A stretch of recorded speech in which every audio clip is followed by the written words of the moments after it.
नमस्ते विद्यार्थी मित्रों, ऑनलाइन हिंदी तासिका में मैं रंजना कुशवाहा आप सभी का एक बार फिर स्वागत करती हूँ और यह उम्मीद करती हूँ कि आप सभी स्वस्थ व सुरक्षित हों। छात्रों, कभी कभी छोटे बच्चों के टेढ़े मेढ़े सवाल बड़ों को चक्कर में डाल देते हैं और बड़ों के पास उन प्रश्नों के जवाब नहीं होते, तब वे सोचने पर मजबूर हो जाते हैं। आज हम 8वीं कक्षा की पाठ्यपुस्तक हिंदी सुलभ भारती की पहली इकाई का तीसरा पाठ नाखून क्यों बढ़ते हैं इसे पढ़ने जा रहे हैं। इस पाठ के लेखक हैं आचार्य हजारी प्रसाद द्विवेदी जी। यह पाठ द्विवेदी जी का एक बहुचर्चित वैचारिक निबंध है। वैचारिक निबंध गद्य लेखन की एक विधा है। यह विधा पाठक को विचार करने के लिए प्रेरित करती है।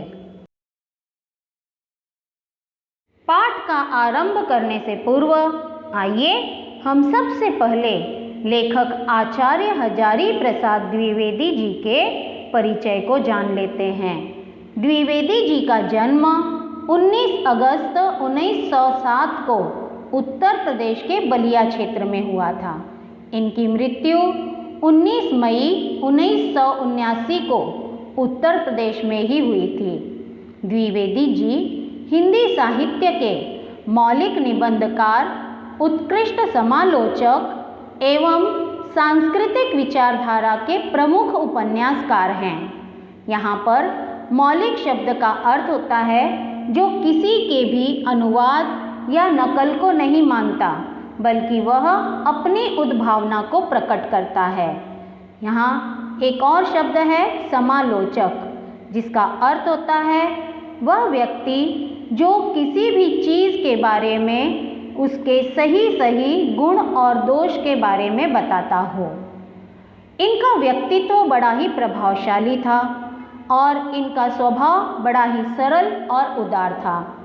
ये हिंदी, अंग्रेजी, संस्कृत और बांग्ला भाषाओं के विद्वान थे। रचनाकार आचार्य हजारी प्रसाद द्विवेदी जी की कुछ प्रमुख कृतियां हैं जो इस प्रकार हैं। अशोक के फूल, कल्पलता यह एक निबंध है। बाणभट्ट की आत्मकथा, पुनर्नवा जो कि एक उपन्यास के रूप में है, इत्यादि कृतियां इनके द्वारा रचित की गई हैं। प्रस्तुत वैचारिक निबंध में आचार्य हजारी प्रसाद जी ने नाखून बढ़ने को पशुता का चिन्ह माना है। बढ़े हुए नाखून पशुता व बुराइयों के प्रतीक हैं। इनका कहना है कि जिस तरह नाखून बढ़ने पर हम उसे काट देते हैं, ठीक उसी तरह यदि किसी में बुरी आदतें आ जाएं तो उन्हें त्याग देना चाहिए। तो आइए हम पढ़ते हैं इस निबंध को, नाखून क्यों बढ़ते हैं। देखिए इसके पहले परिच्छेद को। बच्चे कभी कभी चक्कर में डाल देने वाले प्रश्न कर बैठते हैं। अल्पज्ञ पिता बड़ा दयनीय जीव होता है। मेरी छोटी लड़की ने जब उस दिन पूछ लिया कि आदमी के नाखून क्यों बढ़ते हैं, तो मैं कुछ सोच ही नहीं सका। हर तीसरे दिन नाखून बढ़ जाते हैं। काट दीजिए, वे चुपचाप दंड स्वीकार कर लेंगे, पर निर्लज्ज अपराधी की भांति छूटते ही फिर जैसे के तैसे हो जाते हैं। आखिर ये इतने बेहया क्यों हैं? एक बार की बात है कि छोटी बेटी जो आचार्य जी की थी, उसने एक दिन इस तरह से चक्कर में डालने वाला प्रश्न अपने पिताजी से पूछ लिया कि आखिर आदमी के नाखून बढ़ते क्यों हैं।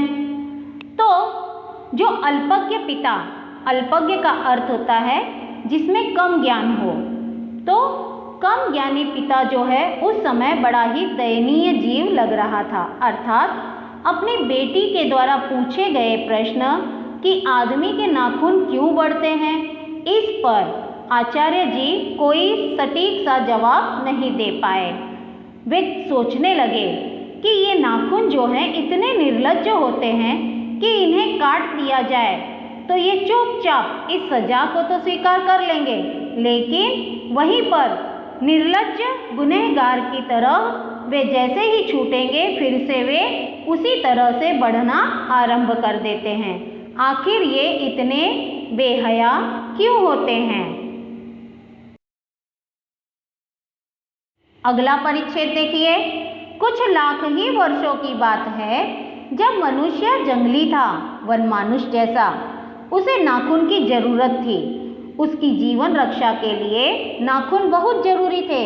असल में वही उसके अस्त्र थे। दांत भी थे, पर नाखून के बाद ही उनका स्थान था। धीरे धीरे वह अपने अंग से बाहर की वस्तुओं का सहारा लेने लगा। आचार्य जी बताते हैं कि कुछ वर्षों पहले अर्थात पाषाण युग में जब मनुष्य जंगली था, वह वनमानुष था। वनमानुष का अर्थ होता है बंदर की एक प्रजाति।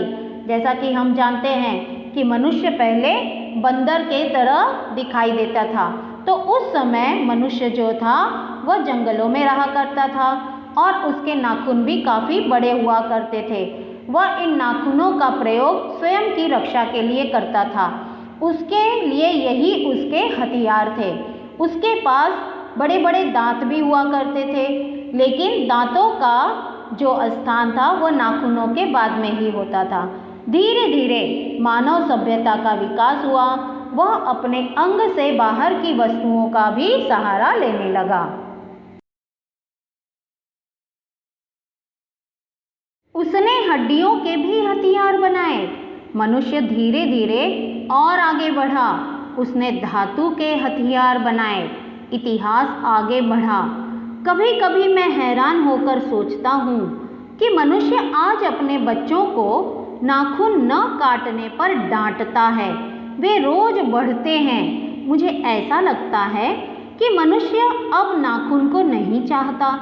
ये उसकी भयंकर पाशवी वृत्ति के जीवंत प्रतीक हैं। मनुष्य की पशुता को जितनी बार भी काट दो, वह मरना नहीं जानती। अब देखिए, जब तक मनुष्य जंगली था तब तक तो उसे नाखून और दांतों की ज़रूरत थी, क्योंकि वही उसके हथियार थे। लेकिन धीरे धीरे वह अपने अंगों से बाहर आने लगा और बाहर की वस्तुओं का सहारा लेने लगा। उसने हड्डियों के भी कई अस्त्र बनाए और उसके बाद में मानव सभ्यता का और अधिक विकास हुआ। उसने अब हड्डियों से और पत्थरों से बने हुए हथियार के अलावा धातुओं के हथियार बनाने भी आरंभ कर दिए। इसके साथ ही साथ में इतिहास और आगे बढ़ गया। इस तरह से आचार्य जी सोच में पड़ जाते हैं कि मनुष्य जो है आज अपने बच्चों को अगर नाखून न काटे बच्चे, तो वे उन्हें डांट कर नाखून काटने के लिए कहते हैं। लेकिन नाखून जो हैं इतने बेहया हैं कि वे हर रोज बढ़ते हैं। अर्थात उन्हें ऐसा लगता है कि मनुष्य को अब नाखूनों की ज़रूरत नहीं है, इसलिए उन्हें वह काटता है। ये उसकी भयंकर अर्थात बहुत ही खतरनाक ऐसी पशु की तरह व्यवहार करने वाला एक जीवंत प्रतीक, एक ऐसी प्रवृत्ति है, एक ऐसा व्यवहार करने का चिन्ह है कि जो बहुत ही खतरनाक है। मनुष्य की पशुता इस तरह की होती है कि उसे जितनी भी बार काटा जाए वह मरना नहीं जानती।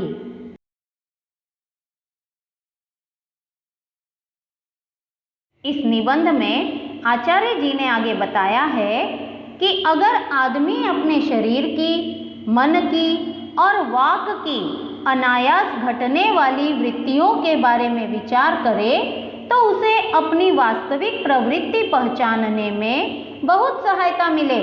मनुष्य की नख बढ़ा लेने की जो सहजात वृत्ति है वह उसके पशुत्व का प्रमाण है।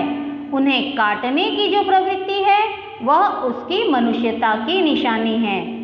देखिए, यहाँ पर आचार्य जी ने यह बताया है कि यदि मनुष्य अपने शरीर, मन और बोलने की जो अचानक से घटने वाला जो व्यवहार होता है उसके बारे में यदि वह विचार करे, सोचे, तो उससे उसे अपनी जो असली वास्तविक प्रवृत्ति है उसे जानने में बहुत सहायता मिल सकती है। और जो मनुष्य है उसके जो नाखून बढ़ने की जो सहजात वृत्ति है वह पशुता का प्रमाण है। सहजात का अर्थ होता है साथ साथ जन्म लेने वाला, और वृत्ति का अर्थ होता है व्यवहार, अर्थात जो साथ साथ जन्म लेने वाला व्यवहार है वह मनुष्य के लिए पशुत्व का प्रमाण अर्थात पशुता का चिन्ह है। और अगर नाखूनों को काट दिया जाए तो उसकी यह प्रवृत्ति जो है मनुष्यता की निशानी कहलाती है। इस निबंध में लेखक ने आगे देखिए अपने विचारों को व्यक्त करते हुए क्या बताया है।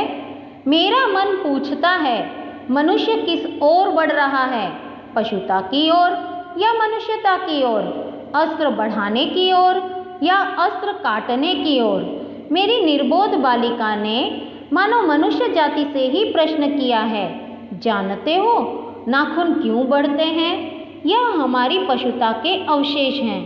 मैं भी पूछता हूँ, जानते हो ये अस्त्र शस्त्र क्यों बढ़ रहे हैं? ये हमारी पशुता की निशानी है। अब यहाँ पर लेखक मन से पूछ रहे हैं कि मनुष्य आज किस तरफ बढ़ रहा है, किस दिशा में उसके कदम जा रहे हैं। वह पशुता की तरफ बढ़ रहा है या मानवता की ओर चला जा रहा है। अस्त्र बढ़ाने का तात्पर्य है कि आज हम देखते हैं कि आए दिन लड़ाइयाँ और युद्ध होते रहते हैं, आए दिन युद्ध छिड़ते रहते हैं, तो उनमें अस्त्रों का अर्थात हथियारों का, शस्त्रों का प्रयोग किया जाता है। इन अस्त्र शस्त्रों का उपयोग बेगुनाहों की जान लेने के लिए किया जाता है, जबकि हमें इन अस्त्र शस्त्रों का प्रयोग केवल अपनी रक्षा के लिए करना चाहिए, ना कि बेगुनाहों का खून बहाने के लिए करना चाहिए।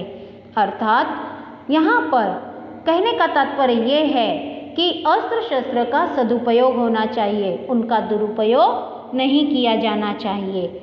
यहाँ एक शब्द आया है निर्बोध, जिसका अर्थ होता है अज्ञान अर्थात अबोध, जिसे बिल्कुल भी ज्ञान न हो।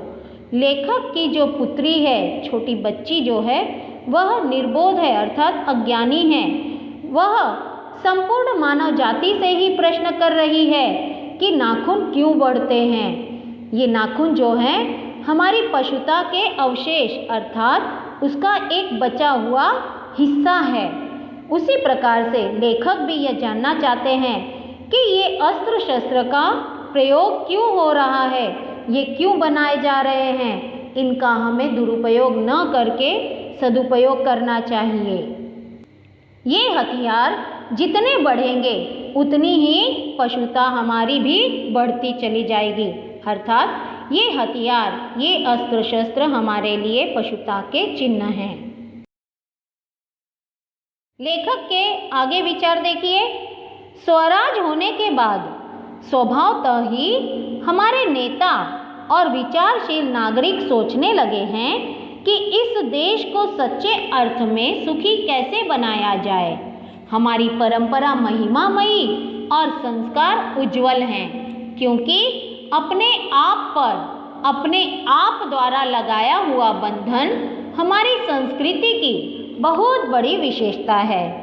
अब जैसा कि हम जानते हैं कि अस्त्र शस्त्रों का दुरुपयोग हो रहा है, जिसके कारण जो आम जनता है वह उसमें पिस जाती है, वह बेचारी मारी जाती है।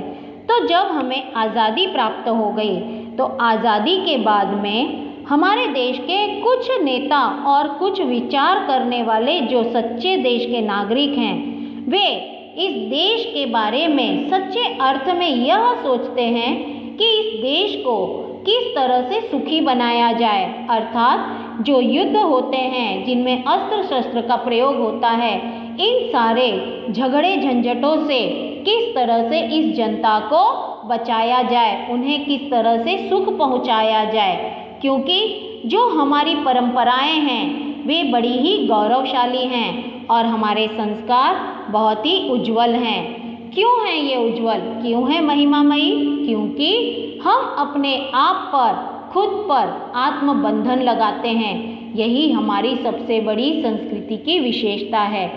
अर्थात जैसे कि आप सभी जानते हो कि कई बार आपको बताया जाता है, बड़ों के द्वारा यह निर्देश दिए जाते हैं कि आपको लड़ाई झगड़े आपस में नहीं करने हैं, मिलजुल करके रहना है, आपको बड़ों का अनादर नहीं करना है, उनका मान सम्मान बनाए रखना है।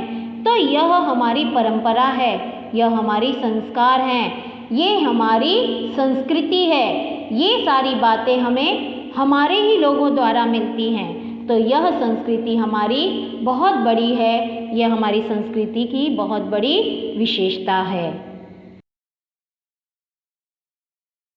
चलिए देखते हैं अगला परिच्छेद। मनुष्य पशु से किस बात में भिन्न है? उसमें संयम है, दूसरे के सुख दुख के प्रति संवेदना है, श्रद्धा है, तप है, त्याग है। इसीलिए मनुष्य झगड़े टंटे को अपना आदर्श नहीं मानता। गुस्से में आकर चढ़ दौड़ने वाले अविवेकी को बुरा समझता है। वचन, मन एवं शरीर से किए गए असत्याचरण को गलत मानता है। मनुष्य और पशु के बीच में भिन्नता बताते हुए आचार्य जी ने यहाँ पर बताया कि मनुष्य के अंदर संयम अर्थात धैर्य होता है। वह दूसरों के सुख दुख की भावना को समझ सकता है, उसे महसूस कर सकता है। संवेदना अर्थात मनुष्य के अंदर की जो भावनाएं होती हैं सुख दुख के प्रति, उन्हें मनुष्य महसूस कर सकता है। श्रद्धा होती है मनुष्य में, उसमें तप होता है अर्थात वह किसी भी कार्य को मेहनत करके कष्ट करके उसमें तपता है, त्याग कर सकता है। इसीलिए मनुष्य लड़ाई झगड़े को अपना आदर्श अर्थात आइडियल नहीं मानता है। वह गुस्से में आकर के चढ़ दौड़ने वाले, आक्रमण करने वाले जो पशु होते हैं, उस तरह के अविवेकी लोग जो होते हैं, अविवेकी का अर्थ होता है जो दूसरों के बारे में विचार नहीं करते, वह ऐसे लोगों को बुरा समझता है। वचन से, मन से या शरीर के द्वारा अगर किसी तरह का कोई झूठा व्यवहार किया जाए तो मनुष्य उसे गलत मानता है, लेकिन पशुओं में इस तरह का कोई स्वभाव नहीं होता है। इस प्रकार से आचार्य जी ने यहाँ मनुष्य और पशु के बीच की भिन्नता को स्पष्ट किया है। बढ़ते हैं अब आगे। ऐसा कोई दिन आ सकता है जब मनुष्य के नाखूनों का बढ़ना बंद हो जाएगा। प्राणी शास्त्रियों का ऐसा अनुमान है कि मनुष्य का अनावश्यक अंग उसी प्रकार झड़ जाएगा जिस प्रकार उसकी पूंछ झड़ गई है। उस दिन मनुष्य की पशुता भी लुप्त हो जाएगी। शायद उस दिन वह मरणास्त्रों का प्रयोग भी बंद कर देगा। नाखून का बढ़ना मनुष्य के भीतर की पशुता की निशानी है और उसे नहीं बढ़ने देना मनुष्य की अपनी इच्छा है, अपना आदर्श है। अब यहाँ पर लेखक ने हमें अपने इन विचारों को व्यक्त किया है कि क्या कभी कोई ऐसा दिन आ सकता है, क्या कभी ऐसा हो सकता है कि मनुष्य के नाखून बढ़े ही नहीं, उनका बढ़ना अपने आप ही बंद हो जाए। तो इस पर जो वैज्ञानिक हैं, जो प्राणी शास्त्री हैं, उनका ऐसा अंदाजा है कि मनुष्य का जो पहले रूप था, अर्थात मनुष्य पहले बंदर के रूप में था, तब उसकी पूंछ भी थी। तो जिस तरह से उसकी यह अनावश्यक शरीर का जो अंग है वह धीरे धीरे झड़ गया है, अर्थात मनुष्य की पूंछ जो है अब नहीं है, उसी तरह से कोई दिन ऐसा भी आएगा जब उसके नाखून बढ़ने भी बंद हो जाएंगे। मनुष्य की उसी तरह से पशुता अर्थात उसकी पशुत्व की जो वृत्ति है वह भी खत्म हो जाएगी। शायद उस दिन वह मरणास्त्रों का प्रयोग भी बंद कर देगा। मरणास्त्र का अर्थ होता है घातक हथियार, अर्थात एक दिन मनुष्य जब नाखून बढ़ना बंद हो जाएगा तो शायद वह घातक हथियारों का उपयोग भी बंद कर देगा। इस प्रकार से लेखक ने यहाँ पर बताया है कि मनुष्य के साथ में जो नाखून बढ़ने की जो वृत्ति है वह उसकी पशुता की निशानी है। और अगर मनुष्य नाखूनों को बढ़ने नहीं देता है, उन्हें काट देता है, तो यह मनुष्य की अपनी इच्छा है, यह उसका अपना आदर्श है।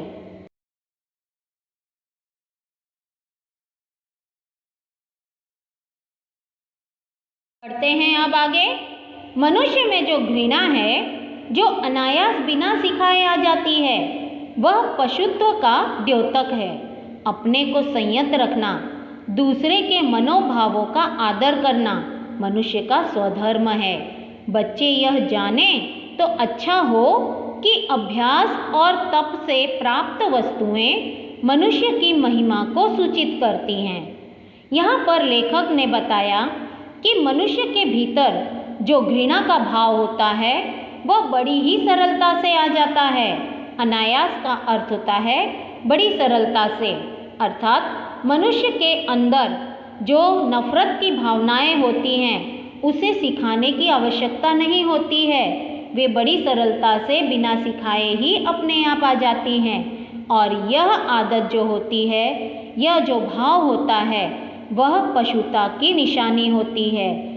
खुद पर संयम रखना, खुद पर नियंत्रण या काबू रखना और दूसरों के मन के विचारों का आदर करना, यह मनुष्य का अपना स्वधर्म कहलाता है।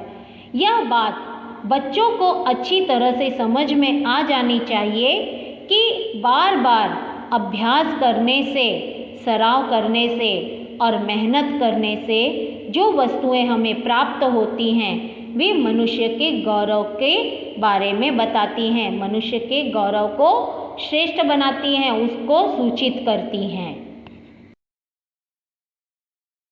इस निबंध के अंत में लेखक के विचार हैं कि मनुष्य की चरितार्थता प्रेम में है, मैत्री में है, त्याग में है, अपने को सबके मंगल के लिए निःशेष भाव से दे देने में है।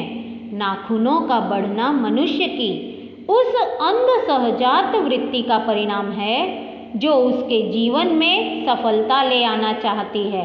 उसको काट देना उस स्वनिर्धारित आत्मबंधन का फल है जो उसे चरितार्थता की ओर ले जाती है। नाखून बढ़ते हैं तो बढ़ें, मनुष्य उन्हें बढ़ने नहीं देगा।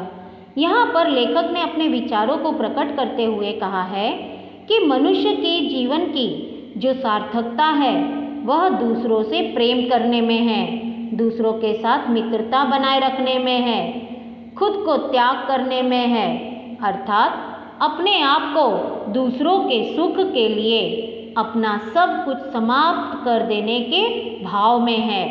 नाखूनों का बढ़ना जो है वह मनुष्य के जन्म के साथ में उत्पन्न होने वाला व्यवहार का परिणाम है जो कि उसे जीवन में सफल करने के लिए होती है।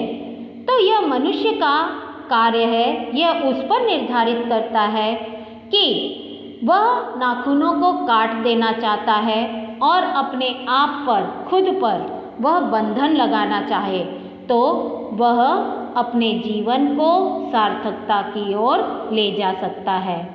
कहने का मतलब ये है कि कुछ भी हो जाए, नाखून अगर बढ़ते हैं तो भले ही बढ़ते रहें, वे अपना कार्य करते रहें, परंतु मनुष्य उनको कभी आगे बढ़ने नहीं देगा, वह उन्हें समय समय पर काटता चला जाएगा। इस तरह से पशुता भी कम होती चली जाएगी। इस प्रकार इस निबंध में आचार्य हजारी प्रसाद द्विवेदी जी ने सद्गुणों को स्वीकार करने और दुर्गुणों को त्याग करने की सलाह दी है। लेखक के अनुसार नाखून का बढ़ना पशुता की निशानी मानी गई है। यदि बुरी आदतें आ जाएं तो हमें उनका त्याग कर देना चाहिए। अस्त्रों और शस्त्रों का प्रयोग सकारात्मक कार्य के लिए किया जाना चाहिए। संयम, त्याग, श्रद्धा, मैत्री, तप जैसे सद्गुणों को अपना लेना चाहिए। इन्हें अपनाने से हर व्यक्ति का व्यक्तित्व और जीवन सफल हो जाता है। तो प्यारे बच्चों, आप सब पर भी आचार्य जी द्वारा रचित इस वैचारिक निबंध का बहुत गहरा प्रभाव पड़ा होगा। उम्मीद करती हूँ कि आप सब भी अपने जीवन में सद्गुणों को अपनाएंगे और दुर्गुणों का त्याग करेंगे। Thank you.